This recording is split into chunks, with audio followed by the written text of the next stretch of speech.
Hello students, welcome to the online MOOCs course Urban Local Governance. I am Dr. Padmavati, Assistant Professor, Department of Management Studies, College of Engineering Guindy, Anna University, Chennai. Well students, we will discuss about bureaucracy and local governance in today's session. After going through this module, you will be able to explain about the relationship between bureaucracy and local governance, development of bureaucracy models post independence till date, and features of bureaucracy and concept of decentralization, and also about the roles and functions of district collector. Local governance involves the implementation of policies and programs at grassroots level. It involves the participation of elected representatives, citizens and bureaucrats.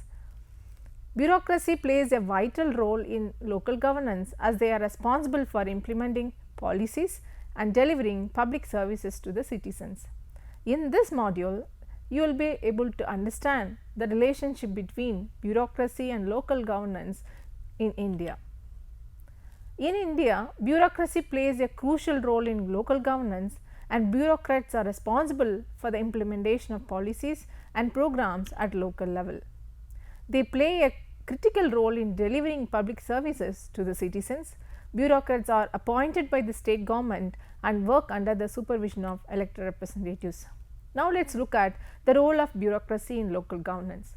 So, the role of bureaucracy in local governance is not limited to implementation alone, because bureaucrats also play a crucial role in policy formulation. They provide inputs to the elected representatives on various policy matters. They also help in the preparation of annual budget and the allocation of funds to various departments in the local level. Now, let us understand the relationship between bureaucracy and local governance. The relationship between bureaucracy and local governance is not always smooth. There are instances where bureaucracy has been accused of being unresponsive and unaccountable to the citizens, and there are some instances where bureaucrats have been accused of being corrupt and inefficient. However, there have been efforts to reform the bureaucracy in India, so the government has introduced various measures to make bureaucracy more accountable and responsive to citizens.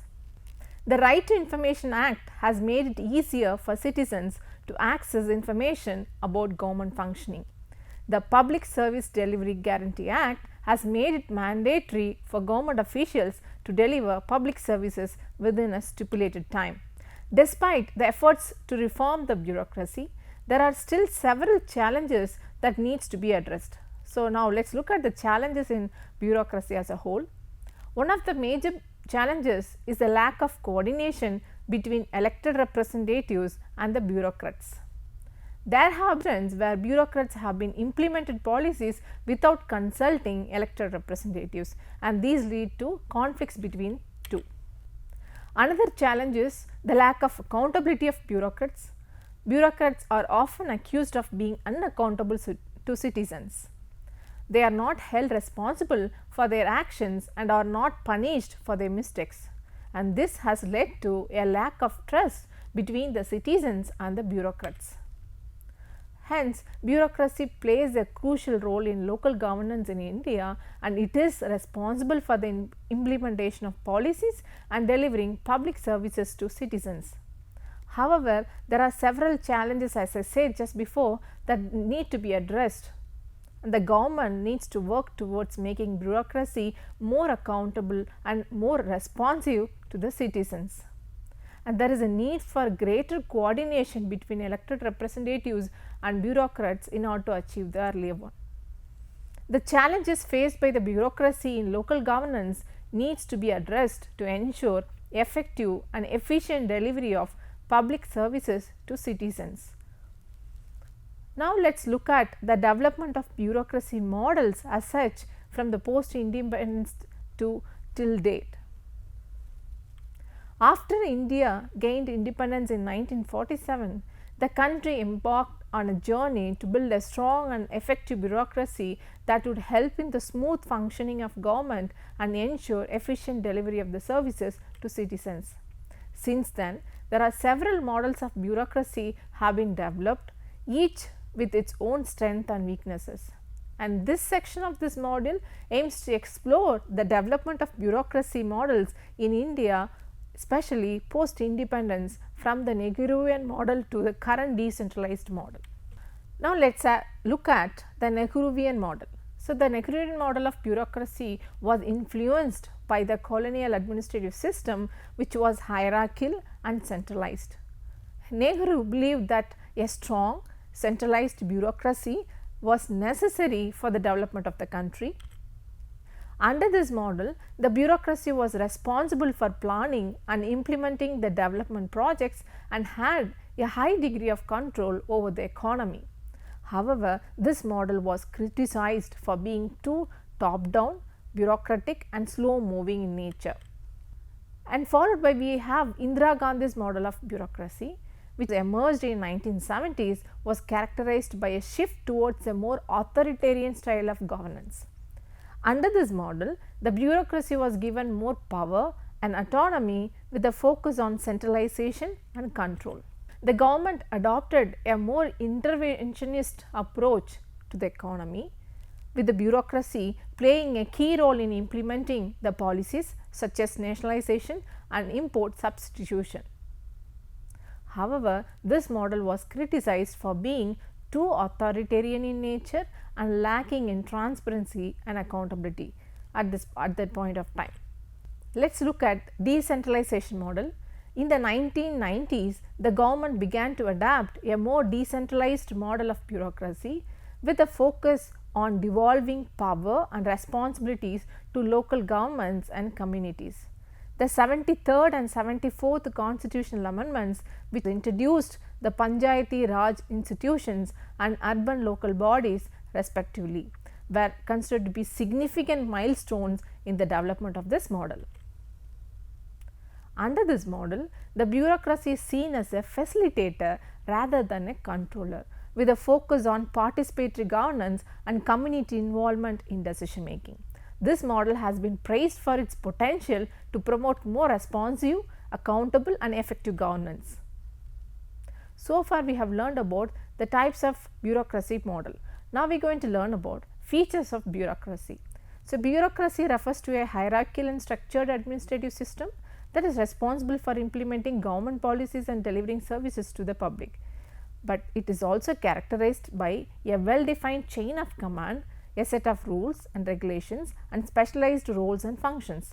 Let us discuss some of the key features of bureaucracy. Number 1, hierarchy in nature. Bureaucracy is organized hierarchically with clear lines of authority and a chain of command. Each level of bureaucracy reports to a higher level, with the top level being responsible for the overall management of the organization. Number 2, specialization. Bureaucracy relies on specialized roles and functions, where every employee is trained and assigned a specific job or task.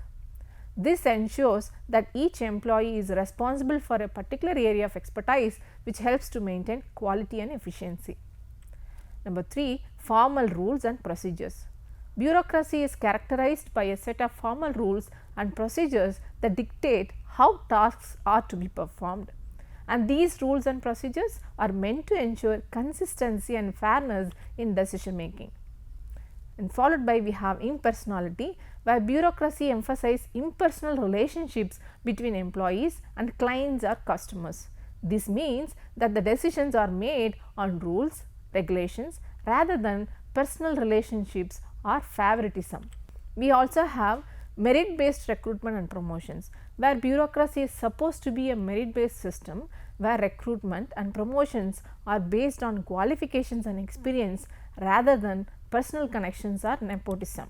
We also have standardization, where bureaucracy aims to standardize the procedures and process so that the tasks are performed in the same way every time. This helps to ensure consistency and reliability in the delivery of services to the people. Centralization of decision making, where bureaucracy is often centralized with decision making power concentrated at the top level of the organizations. This can sometimes result in slow decision making and lack of responsiveness to local needs and concerns. Accountability, where bureaucracy is accountable to elected officials or other government bodies as well as to the public. This means that bureaucrats must be transparent in their actions and decisions and must be willing to provide information and respond to criticisms as well. Bureaucracy is an important feature of modern governance, providing the structure and consistency in the implementations of policies and delivery of services. While there are some drawbacks to bureaucracy, such as tendency towards impersonality and centralization, it remains an essential tool for effective and efficient governance in India. So far we have learned about the characteristics or key features of bureaucracy. Now we are going to learn about decentralization. What is decentralization as such? Decentralization of governance refers to the transfer of power, responsibility and decision making from central government to local authorities or communities.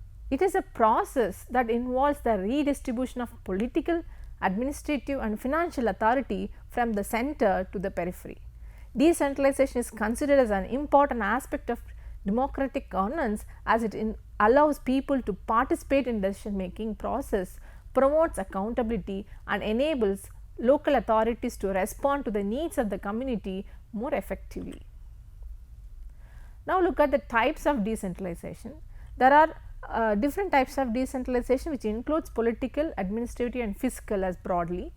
Political decentralization refers to the transfer of decision making authority to elected representative at the local level, whereas administrative decentralization on the other hand involves the delegation of administrative functions to local authorities. Fiscal decentralization refers to the transfer of financial resources from center to the periphery. Now look at the key features of decentralization. It involves of local communities and decision making process. Decentralization allows local communities to have a greater say in the development and management of their own resources. This means that they can identify their own needs and priorities and make decisions that are best suited to their local context. Decentralization also promotes transparency and accountability, as it allows citizens to hold their local representatives accountable for their actions. Another key feature of decentralization is the promotion of local government. By allowing local authorities to make decisions about local resources, decentralization can lead to more targeted and effective development interventions. Local authorities are better placed to identify the needs and priorities of their communities and can design and implement policies and programs that are more responsive to those needs. Decentralization can also promote efficiency in the delivery of public services. Local authorities are often better placed to understand the needs of their communities and can design and implement services that are more effective and efficient, and this can result in cost saving and better outcomes of the citizens as well. There are many challenges for decentralization. One of the main challenges is the capacity of local authorities to effectively manage the responsibilities that come with decentralization. Local authorities often lack the resources, skills, experience to effectively manage the resources and responsibilities transferred to them, and this can lead to inefficiency and ineffective service delivery, and this happened to be a very major challenge for decentralization. Another challenge is the potential for increased corruption and conflict. Decentralization can create opportunities for corruption, as local authorities may have greater control over resources and decision making. It can also lead to conflict between different levels of government, as there may be disagreements over the allocation of resources and decision making power. Some examples of decentralization of governance, if you see, one of the most significant examples of decentralization of governance in India is the implementation of Panchayati Raj system, which was introduced by the 73rd Constitutional Amendment Act in 1992. This act established a three-tier system of local government in rural areas, which consists of Gram Panchayat at village level, Panchayat Samiti at block level and Zilla Parishad at the district level. Now let us look at the relationship between Panchayati Raj system and decentralization. Under this system, powers and functions have been devolved to these local bodies, such as provisions of basic services like water supply, sanitation, healthcare and education, as well as the implementations of various rural development programs. The system also provides for the participation of women and members of marginalized communities in local governance through mandatory reservation of seats, and this system has been implemented in most states across India with varying degrees of success. Some states like Kerala, Karnataka and West Bengal have seen significant improvement in the delivery of public services and the empowerment of local communities as reported. However, in other states, the system has faced challenges such as inadequate resources, lack of capacity among elected representatives and resistance from traditional power structures as well. Overall, the Panchayati Raj system is an important example of decentralization of governance in India, as it has helped to bring decision making and service delivery closer to the people and promote grassroots democracy. However, more efforts are needed to ensure that the local bodies have adequate resources and capacity to effectively discharge their functions and address the rural-urban divide in India. Therefore, decentralization is an important aspect of democratic governance, as it allows local communities to participate in the decision making process, promotes accountability and enables local authorities to respond to the needs of the community more effectively. However, it is important to ensure that the local authorities have the capacity and resources to effectively manage the responsibilities that comes with decentralization, and that measures are put place to prevent corruptions and conflict. Now, let us check your understanding with whatever we have discussed so far. The question is, transfer of power, responsibility and decision making from the central government to local authorities or communities is called dash. Answer for this question is decentralization. Now, we will be looking at the major functions of district collector and what is his role in the administrative framework. So, district collector is an important administrative and executive functionary in the Indian governance system. The district collector is the head of the district administration and is responsible for ensuring smooth functioning of all administrative activities in the district.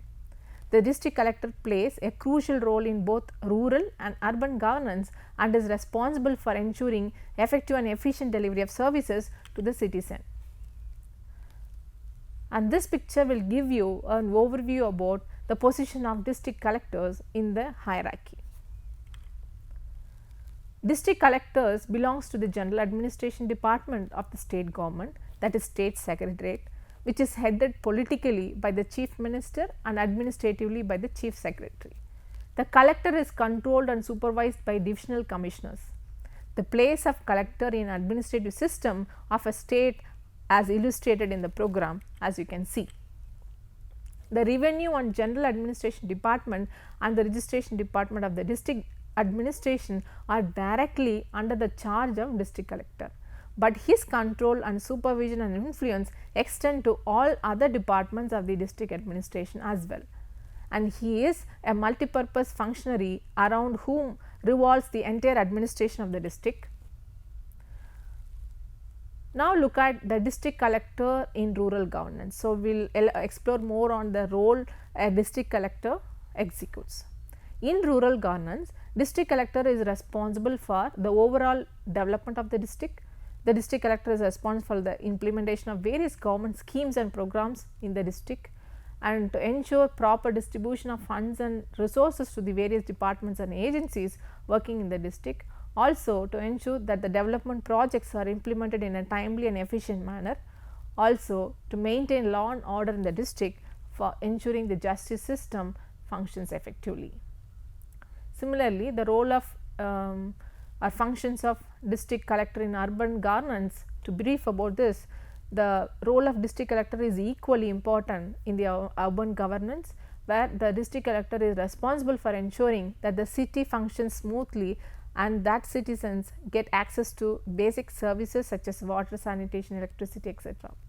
So, he is also responsible for ensuring that the infrastructure in the city is developed in a planned and systematic manner that assists the citizens well. And district collector is also responsible for ensuring that the city is clean and hygienic and that the citizens are protected from various diseases. Now, look at the responsibility as a whole of a district collector. So, the district collector is also responsible for disaster management both in rural and urban areas. In case of any disaster, the district collector is responsible for ensuring that the relief and rescue operations are carried out in a timely and efficient manner. And district collector is also responsible for ensuring that the citizens are provided with the necessary medical aid and other basic necessities during the disaster time. And he is also responsible for maintaining law and order, as I was just saying, in the district. The district collector is responsible for ensuring that the police force functions effectively and efficiently, and also to ensure that the justice system functions properly and the criminals are punished as per the law. And the district collector also acts as a bridge between the government and the citizens. The district collector is responsible for ensuring that the grievances of the citizens are addressed and resolved in a timely and effective manner, and also to ensure that the government policies and programs are implemented in a manner that benefits the citizens. Now, we are going to elaborately look at role and functions of district collector in local governance. As such, the most important function of a district collector in the district administration is revenue administration, where a district collector is responsible for revenue administration in the rural and urban area. He executes the functions such as to collect property tax, land acquisition for public purpose and revenue disputes resolution.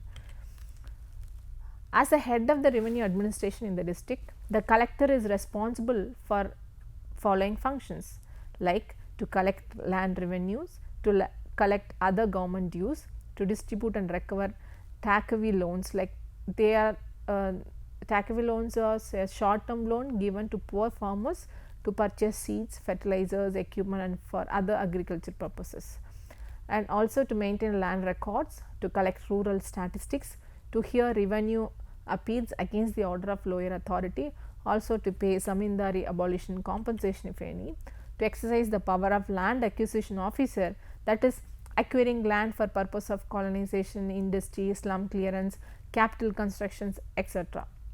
Also to implement land reforms, to look after the welfare of the agriculturist, to make an assessment of losses of crops and recommend relief during natural calamities like fire, drought and flood, etc.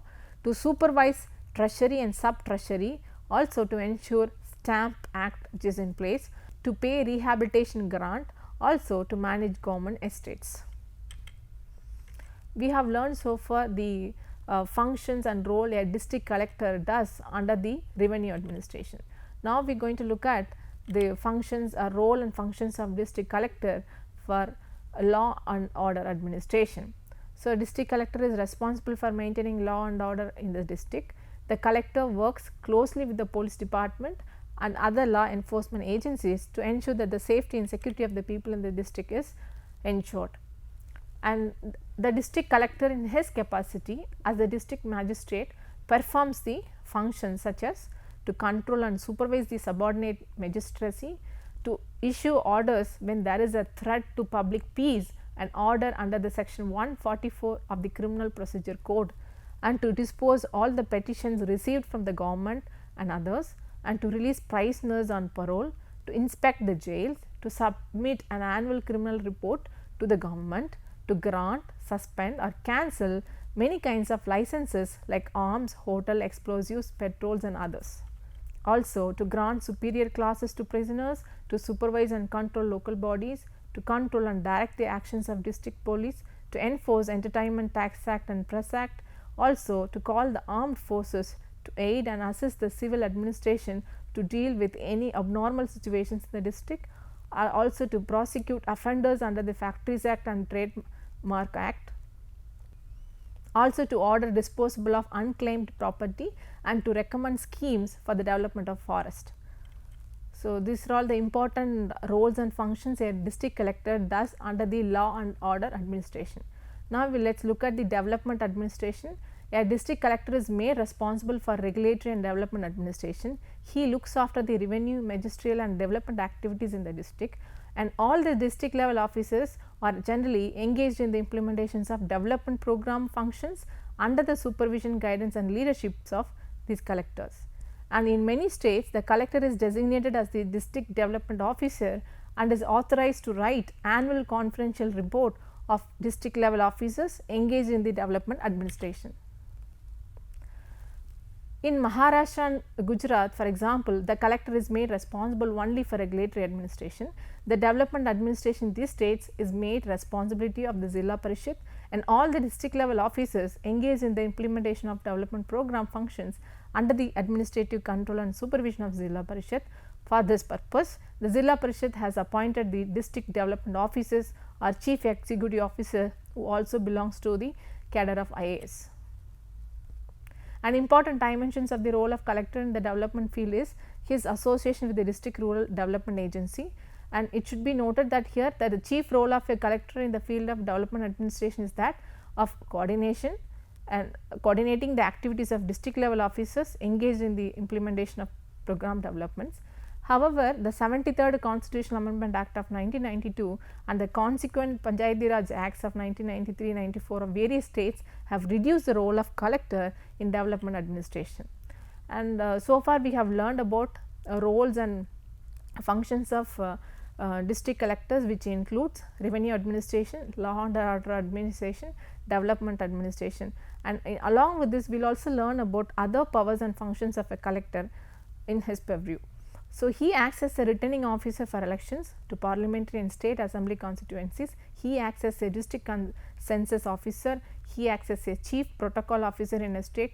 He presides over the direct plan implementation committee, and he also acts as the official representative of the state government during ceremonial functions in the state. He acts as a kind of buffer between citizens and administration in the district, and he supervises the municipal administration in the district. He acts as a public relation officer. He acts as a crisis administrator in chief during natural calamities or other emergencies. As a head of district administration, he deals with personal matters of district staff. He is also responsible for civil supplies, food and other essential commodities. He handles work pertaining to civil defense. He maintains liaison with military authorities and looks after the welfare of both serving and retired members of the armed forces. So, in addition to this, as I said earlier, he is also responsible for look after the disaster management in the district and development programs. He will be implementing various development programs in the district, which includes program related to agriculture, health, education and infrastructure development. Also, district collector is responsible for conducting the elections in the district, which includes the preparation of electoral rolls, conduct of polling and counting of votes, etc. Licensing and regulation. District collectors are responsible for issuing licenses for various commercial activities in the urban area. Also, he regulates the functioning of businesses to ensure that they operate within the framework of the law. So, let us check your understanding based on whatever we have discussed so far. The functions of district collector includes: number 1, acting as secretary to state cabinet; number 2, acting as chief protocol officer in the district; number 3, acting as principal advisor to governor; acting as district census officer; acting as district development officer. Your answer would be: the functions of district collector includes acting as chief protocol officer in the district, acting as district census officer and acting as district development officer. Option D, which is 2, 4 and 5. Just to summarize, in this session we have learned about relationship between bureaucracy and local governance. We have also elaborated on the development of bureaucracy models starting from post independence to till date. We had also learned about the features of bureaucracy and features of decentralization as such, and challenges of decentralization in execution of the functions. Also about the roles and functions of district collectors elaborately. Thank you.